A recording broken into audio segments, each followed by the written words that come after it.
Good afternoon. I'd like to welcome you today to the 19th annual John Collins Harvey Lecture, which is sponsored by the Pellegrino Center for Clinical Ethics here at Georgetown University. My name is Myles Sheehan. I am the director of the Pellegrino Center. By training, I'm a physician who specialized in internal medicine and geriatrics, and I'm also a Jesuit priest. Before we begin our program, in response to the extraordinary and bad events that we are facing in this world today, I'd like to ask us all to take just a moment of silence, whether you pray or don't pray, but a way in which we show our concern for the people of Ukraine in the face of the invasion of their country, and ask that this war end quickly and with justice for the people of Ukraine. So now I invite you to a moment of silence.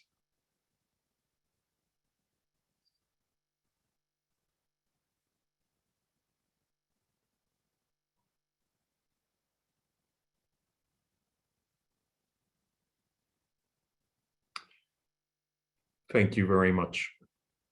Before I introduce tonight's distinguished guest for this Harvey Lecture, I'd like to share with you a bit about Dr. John Harvey.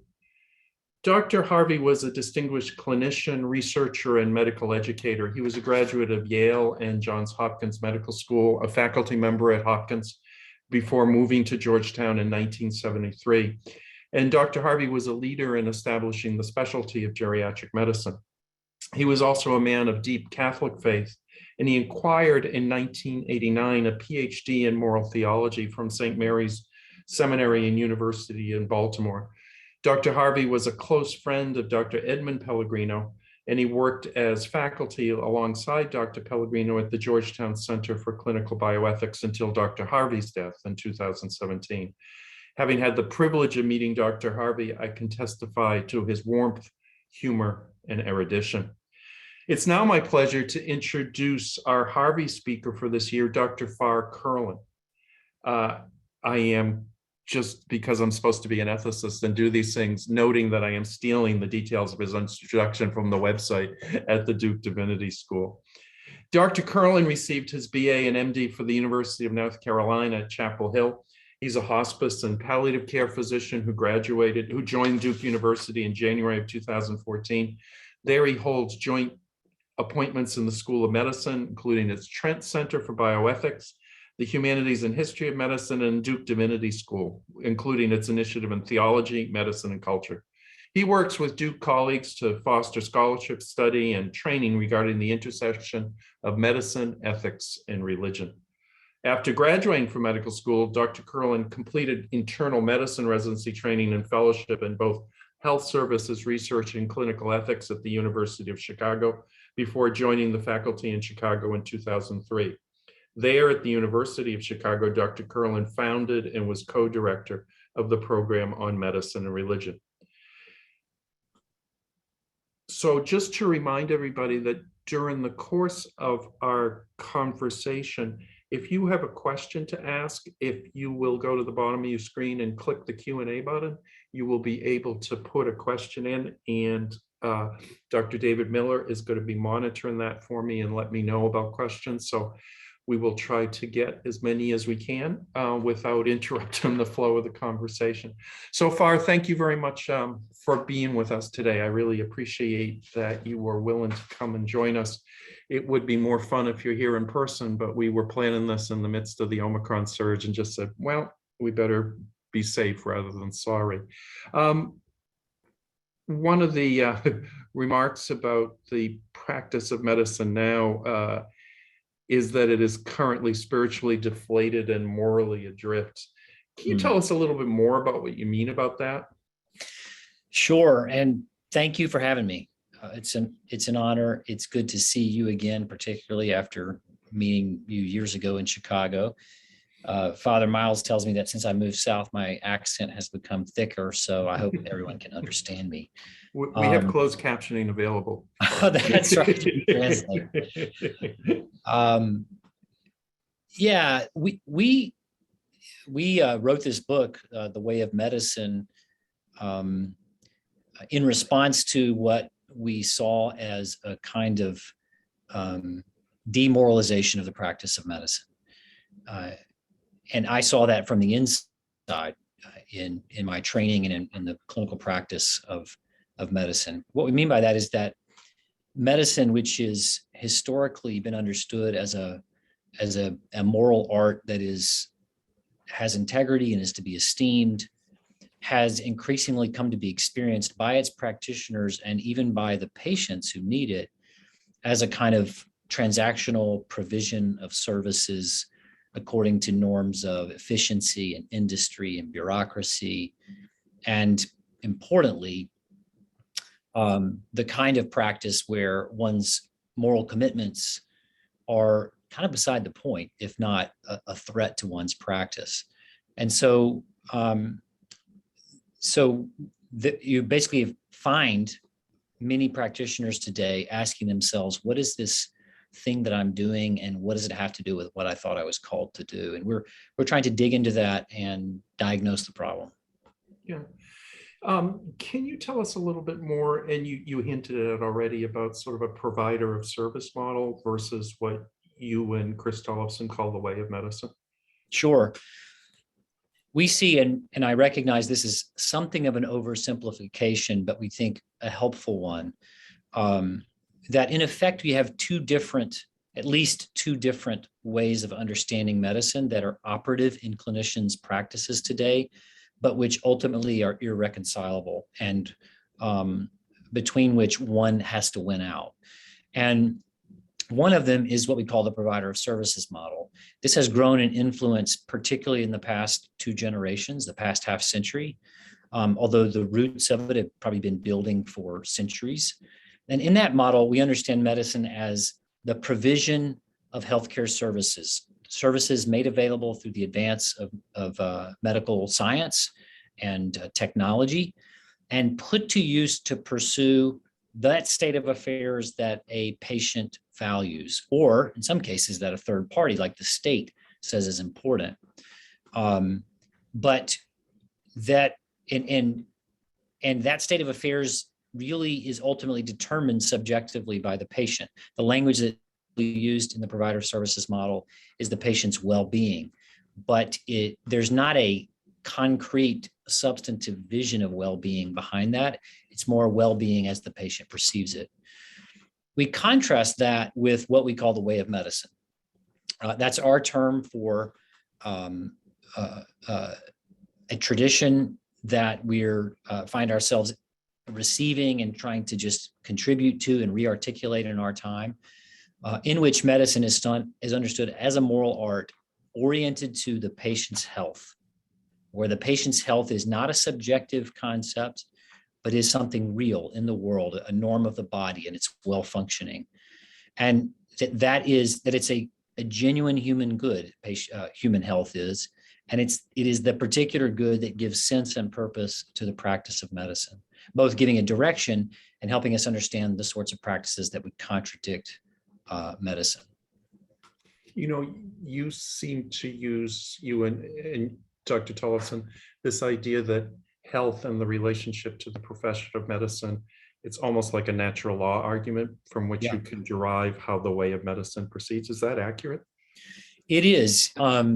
We see medicine as not a practice that has an ethic that is somehow separable from the requirements of the moral law or the natural law, but instead a practice in which the requirements of the natural law have to be specified in a particular way, given the needs and the direction of that practice. But it is a natural law argument, and particularly insofar as what we're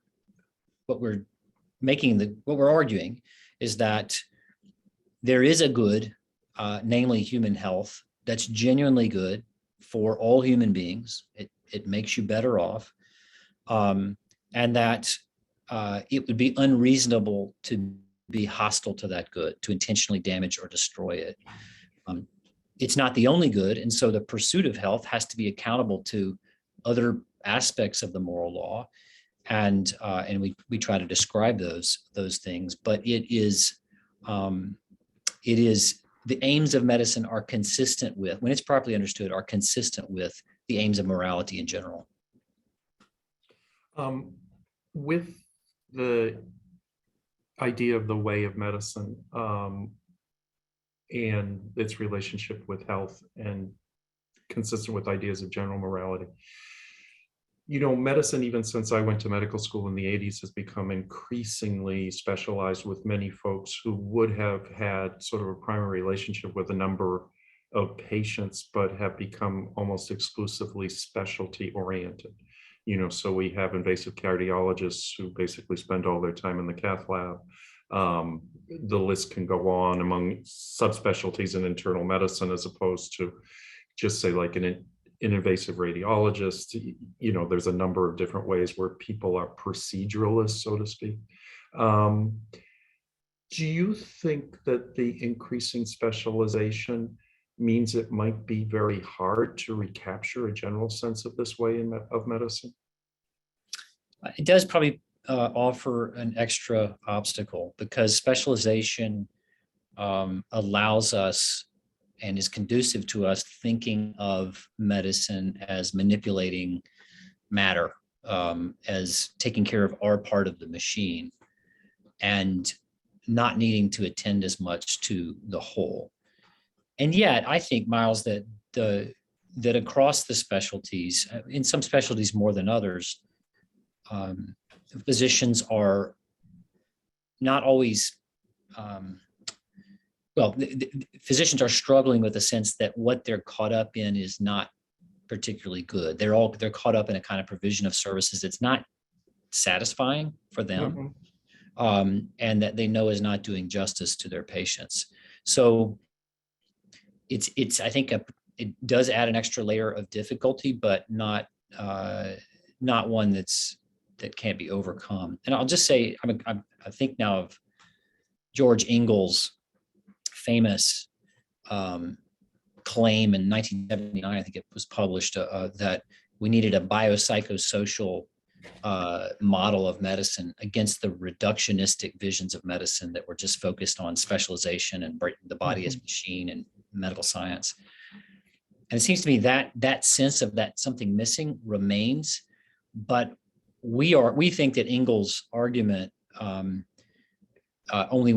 go far enough. That in effect it was what we've seen is a further specialization in the psychological, in the social, in the biological, but all of that still under an ethical framework that sees any end that someone may desire that's technically feasible and is permitted by the profession as something that physicians ought to pursue, even if that contradicts their health understood properly. Reading your book and coming from the Pellegrino Center, I was thinking a lot about the relationships between what you and Dr. Tollefsen call the way of medicine, and looking and thinking about what Dr. Pellegrino and his colleague, Dr. Tomasmo, described as the internal morality of clinical medicine. And as you know, in that there is the active profession on the part of the physician, the nurse. There is the fact of illness that renders a person in varying degrees vulnerable. And then there's the search for the right and good healing action, looking at the fourfold good of the biomedical, the person's good qua person, the person's deepest spiritual and moral good. I look at what you have written as completely complementary to what Dr. Pellegrino wrote, perhaps extending it a little further in its ability to say no to some things. What do you think about that? Yeah, I mean, first I'll say that one of the really sweet privileges of my life was to be able to meet and have conversations with Dr. Pellegrino several times before he died. And, you could fit all that I know about medicine in one book in his library, of medical knowledge and knowledge of the philosophy of medicine and medical ethics. But there's a lot that's complementary, specifically the emphasis on the internal morality of medicine. I mean, the title, The Way of Medicine, is essentially our name for what we take to be the internal morality of medicine. And for those listening, meaning that medicine is a practice that is not properly understood, that has its own character, not as if it's not accountable to the broader demands of reason and ethics, but has its own character. It's not merely something to be governed from norms from the outside. And like Dr. Pellegrino, we are critical of the proceduralistic medical ethics as it's unfolded, critical of the lack of foundations in the way most of conventional medical ethics is done today, in using the principles and kind of consequentialist norms. Dr. Pellegrino was really relentlessly critical of doing medicine without an ethical foundation. And also another place of synergy is that emphasis on the profession, as you put it, that the commitment that the professional makes, the clinician makes, and that the relationship between the patient and the doctor is a covenantal type relationship, one governed by trust that's grounded in a commitment. And I think a contrast, as I see it, of our approach to Dr. Pellegrino is that I think our approach simplifies things a bit in a way that we think is helpful and fitting. But maybe Dr. Pellegrino, were he alive, would say, well, you've oversimplified it. But when he talks about, as you put it, the good of the patient, and he has the fourfold good, and he talks about the optimal end of healing is the good of the whole person, physical, emotional, and spiritual. We think that can be better said. That's kind of vague and can be hard to get your head around, and can, I think, not because he intended it to, but can kind of open up to, well, that sounds like that could include anything, that's part of someone's emotional well-being. We think that it can be better said that the aim of medicine is health, and it's the health of the patient, that it is the health of the patient that is the aim of medicine. And that when Dr. Pellegrino talks about the patient's own conception of the good for him as an individual, that we think that too easily fits into the kind of my truth, my values. I mean, that's not what Dr. Pellegrino intended by that, but we think it can be better said as we pursue health, recognizing that the patient has other goods available to him or her, and the patient is in the proper position of authority to determine to what extent he or she will collaborate with a clinician in any proposal in pursuing good, because the patient has to decide to what extent the proposals put forward fit their vocation.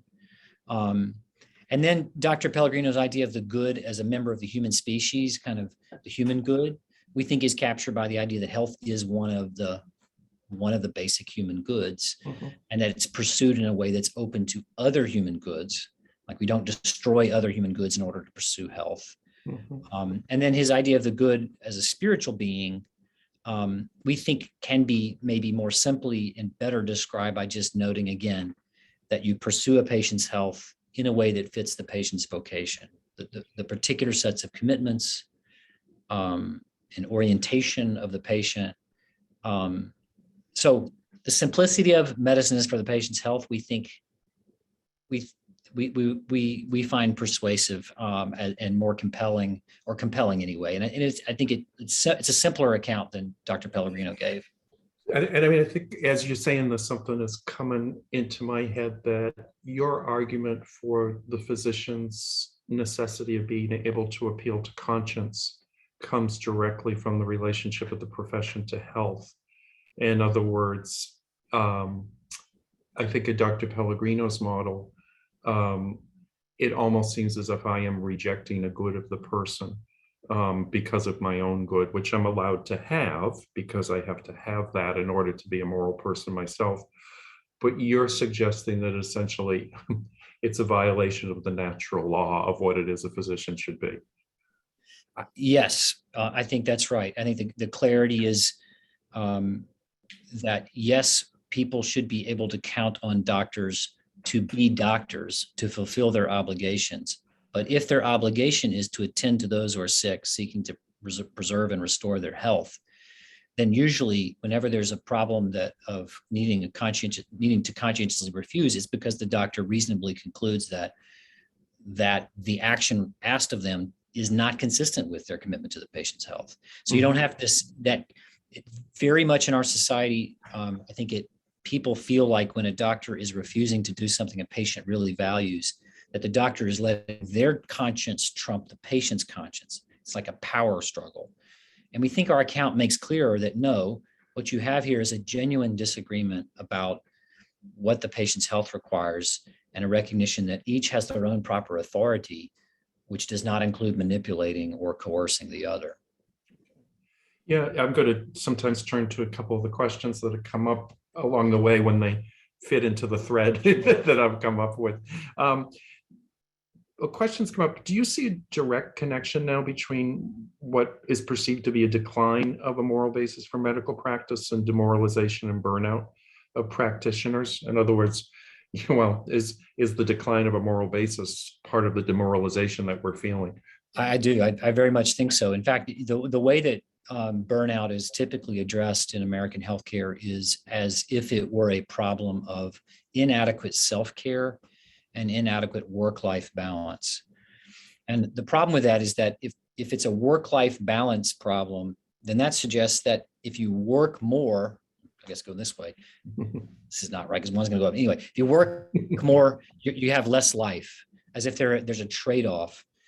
But that's not the way clinicians have understood medicine. I mean, medicine is a worthy way to spend your life. And if you understand medicine, but what's happening in burnout, I think, is that doctors are experiencing themselves as engaged in a ton of activity, a lot of busyness, that at the end of the day, they are not sure is actually oriented to the good, that it's not actually doing much good. And that's demoralizing. And when they're told you need to check your personal values at the door and instead be efficient and standardized and so on, then they're effectively getting the message, we're not trying to pursue good here. And your judgment about the good is, if anything, a threat to efficient, effective medicine. And so you need to kind of live a double life, your private life, where you have some morality, and your professional life where you just get along with doing what you're told. That's demoralizing. So I think the epidemic of burnout is, it's certainly not because doctors are working more now than they used to. And my dad is a retired OBGYN, and I don't think, I'm 50. I don't think I've worked yet as much as he worked by the time he was 30, probably.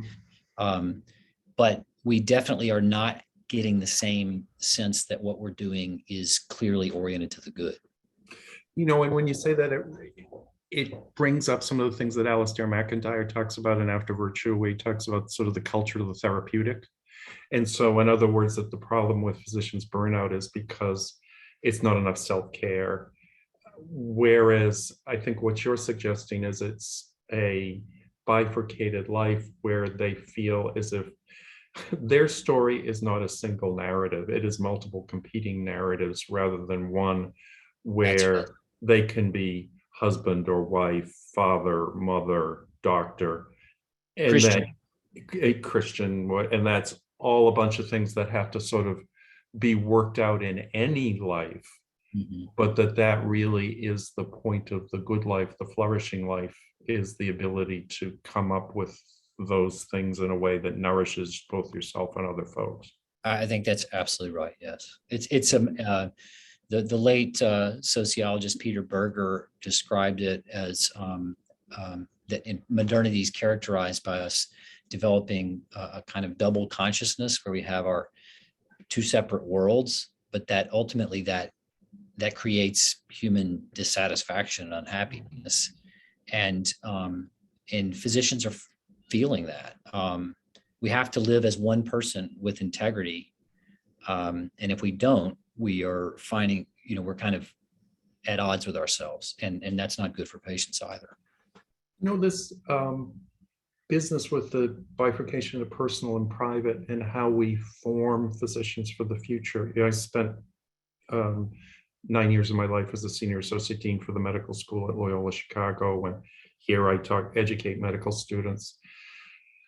Do you think there are ways in which whether it is the formal or the informal curriculum, both in medical school and maybe even more important in residency, that we can approach this.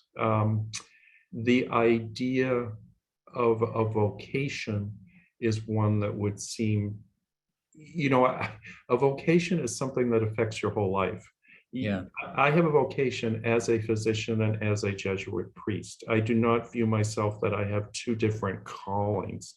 I have a call to be Myles Sheehan in the way that God has called me to be that, and that is expressed in ways in which God has sort of gone, pay attention to that.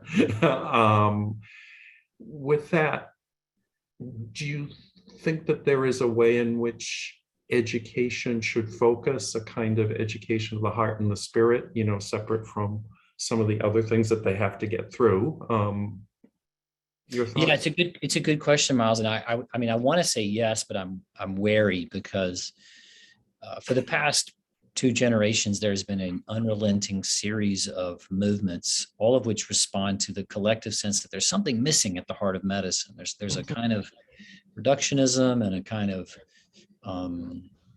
bad behavior on the part of students and practitioners, and so we've had culturally competent medicine and whole person medicine and shared decision making and narrative medicine, and holistic medicine, integrative medicine, on and on, different movements.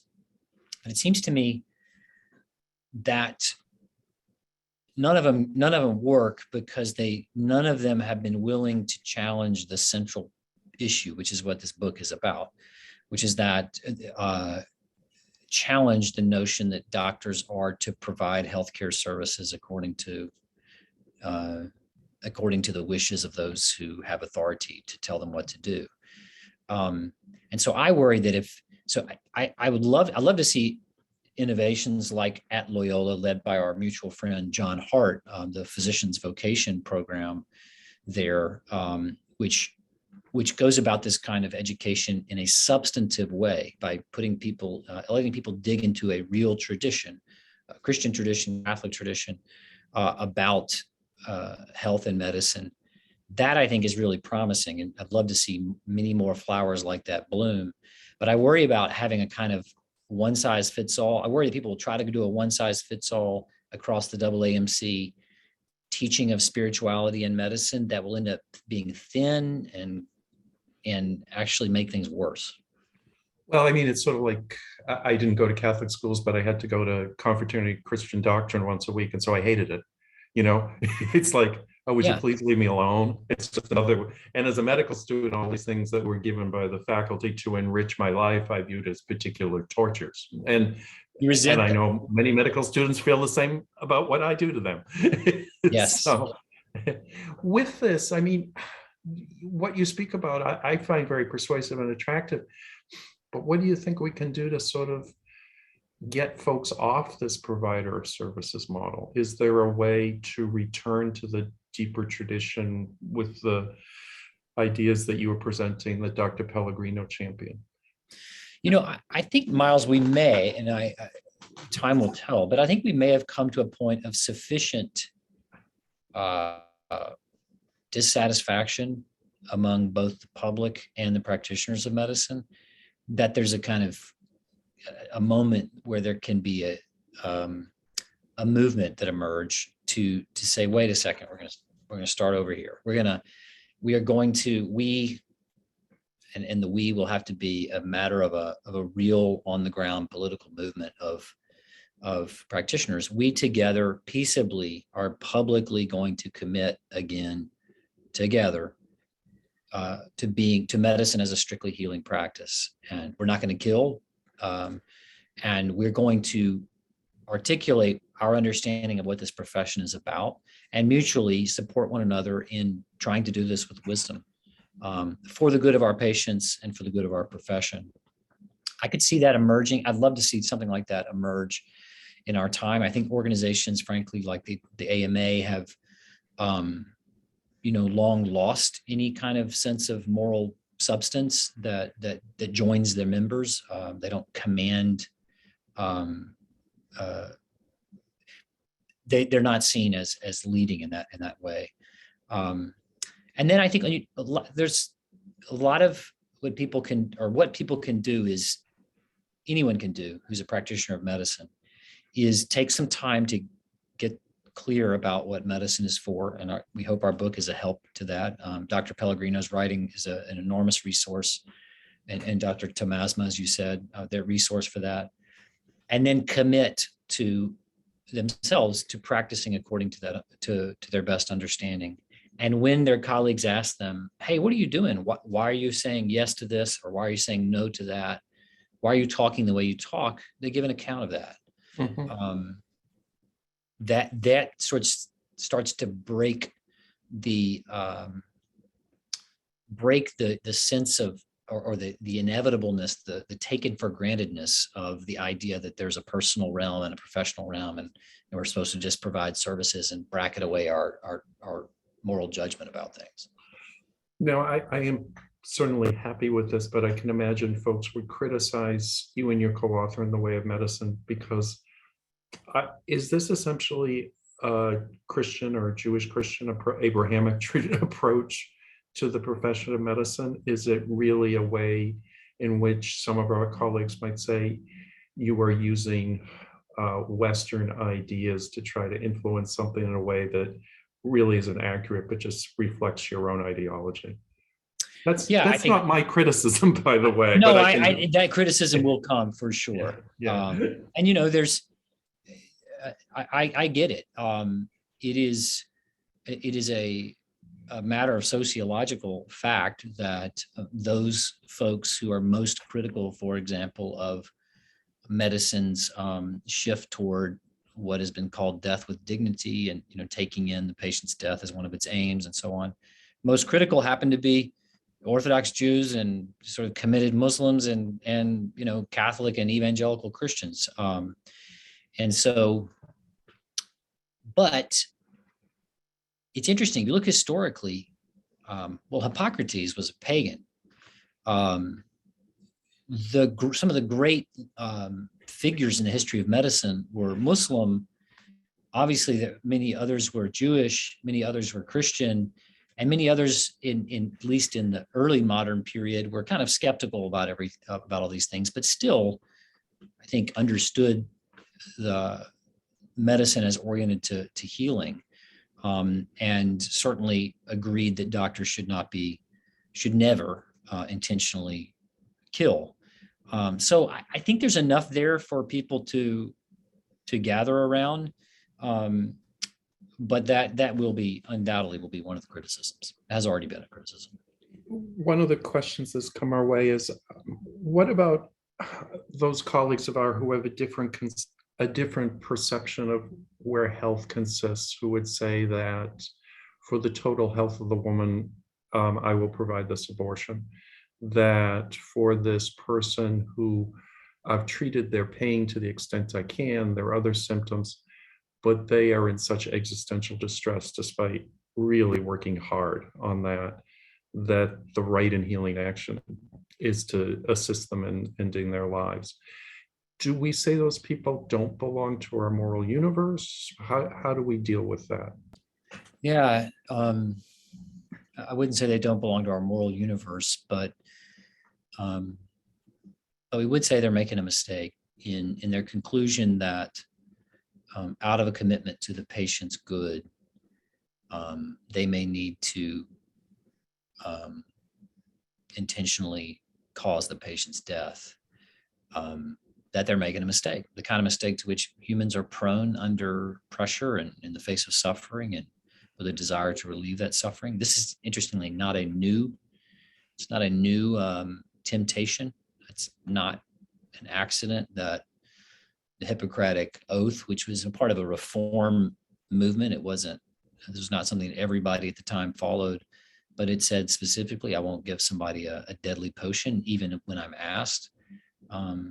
I think that reflects the fact that forever, when you tend people who are hurting, you're going to be tempted to get rid of the hurting by getting rid of the one who hurts. So we'd want to. Here's the thing, though, Myles. There's also, I think, a lot of people more in the fold of I'm never going to intentionally kill, but we got to have some. There's going to be some debates about what is what the health of the patient requires and what doesn't. There will be. I mean, health is not the kind of concept you can define mathematically. But once you have that debate, rather when you're having a debate about what an orientation to the patient's health requires, to me, the battle is 90% won, because then you start to think what is medicine for, and you start to think about the norm of the body. And whereas now that debate is seen as somehow a matter of for your private life. It's not the professional debate. Profession is about science and data and standards. So I'd love for us to be at the point where we have a lot of disagreements among people who are together committed to medicine being a strictly healing practice. Okay, that's great answer. One of the people who's listened asked a question saying that the way of medicine sounds as if it was adapted from, Confucian concept of the Tao, and that wonders, and also the questioner says the corresponding Asian approach with traditional Chinese medicine focuses less on special procedures, but more on holistic treatment of a patient. And the questioner says, to what extent has your book been inspired with this kind of Asian thinking? What it makes me think of is that this particular question helps insulate you against that you're sort of surreptitiously pushing a Christian agenda through what you write. You obviously chose the word "the way" deliberately. And was it related to the Tao, or why the word choice? Not directly. I mean, perhaps indirectly, in that when we were talking about the requirements of practical reason, which is one way of talking about the natural law, or talking about the moral law or ethics, but understanding ethics to be not something that's that we make up, or that is created just by positive law, but in fact something that we recognize as part of the world we inhabit and that our reason responds to. Both Chris Tollefsen and I liked the C.S. Lewis's account of this feature of being human, which is that we all have a sense of right and wrong, and that and Lewis said, we don't create a new ethical value. It's like trying to create a new primary color. The moral law is there, and we don't add to it. We just try to understand it better, try to live more according to it, try to discern what it requires in more difficult situations. But Lewis called it the Tao. In his little book, The Abolition of Man, he called it the Tao. So maybe in that sense. But the way for us captures both that this is the internal morality of medicine, that it is a practice, a way of life, that it is not just a set of abstractions, but it's something that is enacted, and we learn it better by engaging in the practice. And we're influenced here by McIntyre's work on what moral practices are. And so also just that sense that, this is from my own experience, to be a clinician, you recognize, I mean, Myles, I know you're not seeing patients right now, but it's a journey, right? I mean, it's a way you take most of your adult life for many people who commit themselves to medicine, and you try to hew through it through lots of difficulty, one patient at a time, and over years, to a way of wisdom in attending to those who are sick and those whose health is threatened. So for all those reasons, we use that term. Some of our audience has been talking about the relationship of the way of medicine to looking at the four principles. You certainly don't reject autonomy, but there are two things that could be asked. One is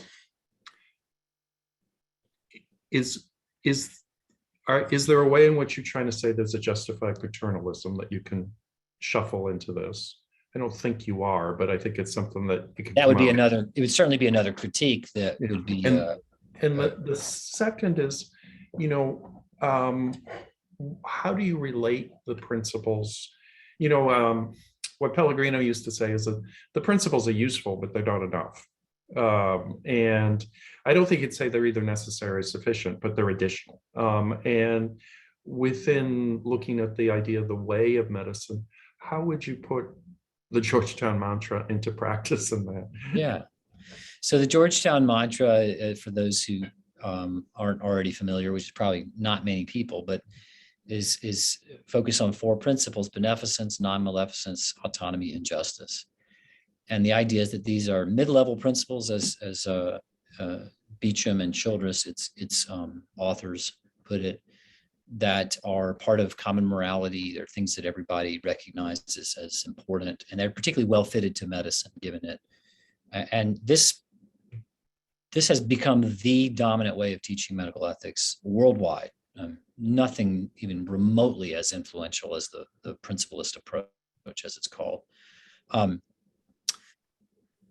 These are the good thing about these is that they are helpful ways of organizing one's thinking. So you can take almost any ethical problem and you can start to talk it out by holding up the question of beneficence. How do I do good for the patient? Non-maleficence, is something being harmed? Autonomy, am I respecting the person's right to make choices and decisions? Justice, am I being fair? Those are good. The problem with it, the principlism, and this is something that even its authors have acknowledged, is that it doesn't, we think it's a big problem that it doesn't rule out anything. So there's no action, including killing someone, that can be ruled out. And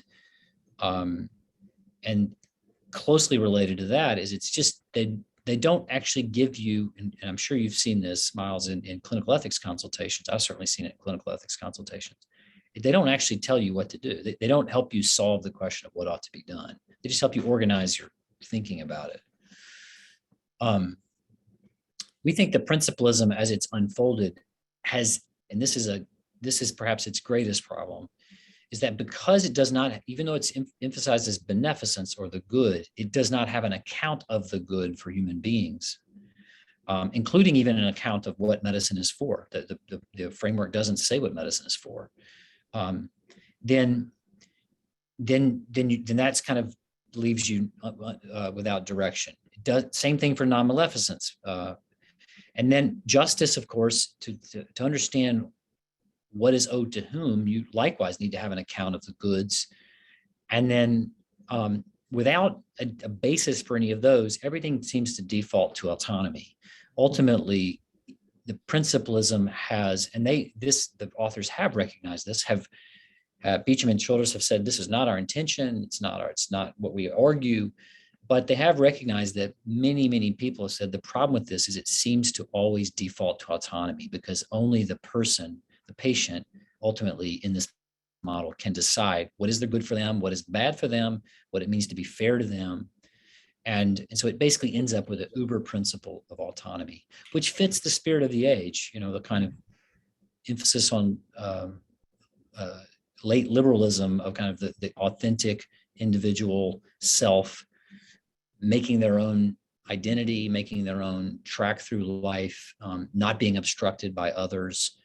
An emphasis on autonomy fits that, but it also leads to doctors not having the tools they need to say to avoid doing things they ought to avoid doing. No, and I mean, this brings to mind, as a resident, an individual came into the emergency room who looked like had a chronic alcohol problem and had certainly had too much to drink that night, had fallen, hit his head, split his scalp, and was busily bleeding all over the place. And on the stretcher is saying, don't touch me, don't touch me. Whereas I am pushing a compress against his head to try to stop the bleeding. And someone is telling me I'm violating his autonomy. And I said, at this moment, he's lacking in it. And I'm respecting his humanity. His autonomy is going to be a hell of a lot worse if he bleeds out and hits his head even worse. So, yeah.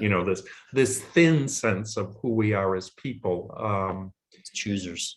And then again, with this looks to a thicker version of what humanity means and how medicine fits into that story. Now, here's the thing. So good friends of mine, I'm on the board of a wonderful healthcare system. We need to look at productivity. We need to look at how we do physician reimbursement. We need to look at some procedures because they keep the whole enterprise going. What I am concerned about is that the way of medicine would require people to say, I don't need to be paid $600,000. I can have a good life at half that if you will allow me to see a new patient in 40 minutes rather than 20, and a return can be 20 minutes rather than 10. Part of the thing about the way of medicine is that it also changes, I think, the relationship of physicians to how they make a living. And doesn't mean that there is a fair amount of entitlement you might never have noticed among some of our colleagues. And hearing someone one day going off, I find it in my own heart. Yeah. and going off it, I'm only making $600,000 a year, and they expect me to do this, that, and the other thing. Do you think that the part of the thing with the provider of service mentality is that it's been captured in the hearts of the people who are those providers, so that they view themselves as entitled to a high wage and minimal commitment? Yeah, I'm sure complicated, but if you're going to do a job, again, here to maybe slightly oversimplify, if one's going to do a job, you're going to do it for some combination of internal or intrinsic rewards and external or extrinsic rewards. So not everybody even has the privilege of considering the internal rewards. Like some people need to get work because they need to pay the bills, take care of their family. But a lot of people have to do that kind of work just for its external rewards. So they may do one kind, well, let's say if you, insofar as people practice medicine as a job, they're doing it for external rewards, and salary is the primary one.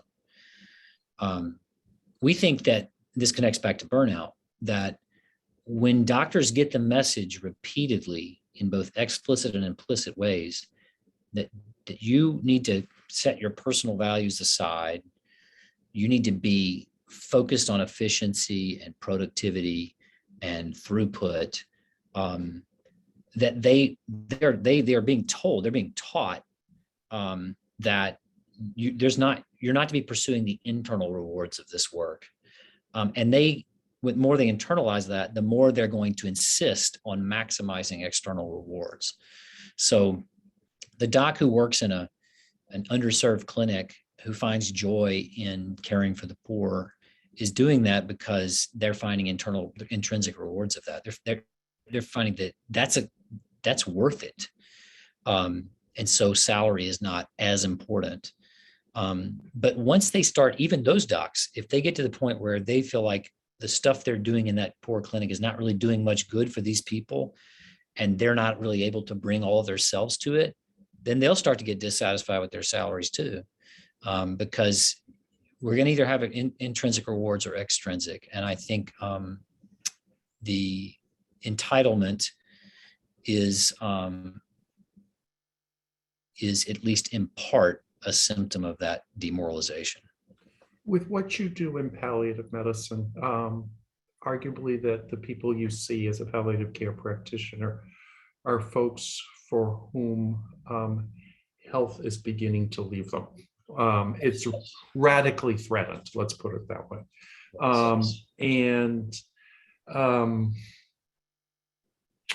Do you think that, how would you explain the way of medicine and what you do? How does that go? And you've talked about saying no to killing and other things.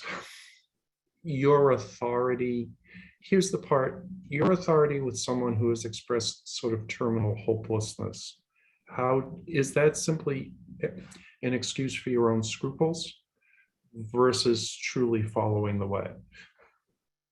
So to sharpen that, maybe if I can a little bit, I certainly have faced many students over the years who would say, wait a minute, palliative medicine is the medicine that you practice when you can't achieve health for a patient. So how can you talk about being committed to only acting in an orientation toward health and do palliative medicine? I think that that actually palliative medicine properly understood and properly practiced, is oriented to and governed by an orientation to the patient's health. It's true that most of my patients will never again be called healthy because they have advanced cancer, let's say. But it's still true that part of the well-working of their organism, that organism as a whole, that human being, includes things like being able to move one's bowels, having relief from racking pain, being able to breathe without gasping, being able to sleep a reasonable amount, and so on. And palliative medicine has tools to help bring about those aspects of health. And those are the particular aspects of health that are still possible to be preserved when someone is dying. And I think it's in my field, end of life care, that we can particularly see that when you trade that for a kind of palliative care that's committed to maximizing quality of life and minimizing suffering without any account of the good for the patient or the aims of medicine, then that opens up to the good death, the death that is under the patient's control and that is minimal suffering. And that opens up to death with dignity. So I guess the bottom line answer to that is that I practice palliative medicine to the best of my lights, as a part of medicine, as out of my orientation to the patient's health. And when I'm talking to patients, I hope I'm not out of my scrupulosity, sort of sitting there as they're in agony and saying, well, I'm not going to, can't help you because I wouldn't want to do a bad thing. I don't really think that's realistic. It's more, I'm going to help you now, aggressively if necessary, to get relief from those symptoms that are diminishing your health. And I'm going to try to do that in a way that's proportionate to the symptoms, not abstemiously, but also not just, hey, we've come to this point, we might as well just make you comfortable and end it. But instead, in a sticking with you to the end, being your doctor to the end. I mean, one of the things you're saying, I think, is that, and I used to, with my work in palliative care and in geriatrics, is to explain to the students, I said, sometimes I don't have any more tricks to bring out of the pharmacopoeia, and that at this point, you need to recognize, and I think it might be why you call it the way, about the importance of healing professions, that there is such a thing as a therapeutic relationship where the doctor and nurse is an agent of healing simply because of their willingness not to abandon a person to the experience of illness. Yeah. Yeah, go ahead. When When a person says it's hopeless, I want it over, there's no meaning to my existence, I would think it would be Shannon would go, you're right, if that's the answer, versus I cannot imagine how bad that feels, but I want you to know it's not true. And I'm going to prove to you it's not true by calling you again tomorrow or by stopping in 2 days from there. Yeah, I think that's right. I mean, I love the fact that we have still this word attending physician, and that idea that at the heart of medicine is attending. It's being present to the one who is sick and doing what one can to be helpful toward healing, even when what one can do, doesn't make all things better. And I think when we go along with patients' impression that their life is now worse than death by facilitating their deaths, when physicians do that, not only do they, I think, contradict that central idea of being present to the patient, but they also create a world in which other people who are similarly sick face a different situation. Now they have to ask themselves, one, is the physician who sees me the kind of physician who might see it as okay thing to end my existence? And two, they have to ask themselves, why am I not? If this is considered a reasonable thing to do, why am I not? Why am I still around? Yeah. We just have a couple of minutes left, so I wanted to ask you, what are you up to? What are your projects? What are you excited about these days? We've talked about the book, The Way of Medicine, but what are you looking forward to? What do you do at Duke? So tell us just a little bit about what. Yeah, sure. I at Duke, and I would love for those listening, anyone who's interested, to check us out. The Theology, Medicine, and Culture Initiative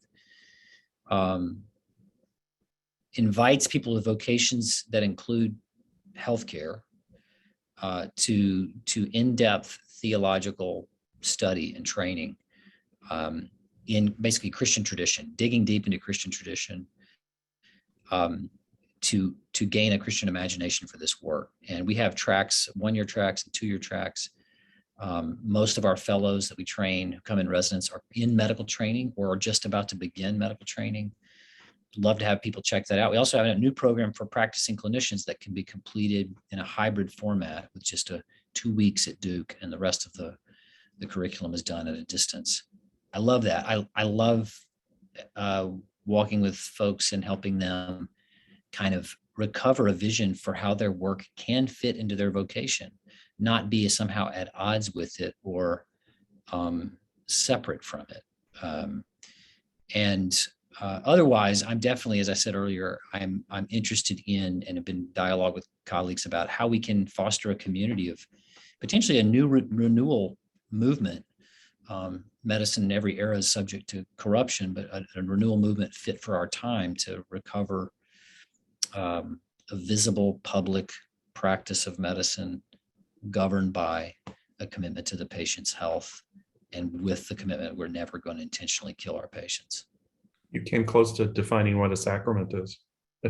A visible sign of an invisible grace. Wow, and would love to be part of, and I hope I say this in the right way, that an old holiness teacher named Oswald Chambers used to talk about praying that we would be part of the broken bread and poured out wine by God's grace for the world. Certainly would aspire to that. I can't thank you enough. I wish we had more time. Despite the fact that my eyes were looking at my messages, I really have been paying attention to, and I'm grateful for your spending time with us today. I look forward personally to seeing you again sometime. Let's not let 10 years go again. Okay. I agree. Thanks so much. It's been a privilege. Thank you, Farr. God bless. Bye-bye. Bye-bye.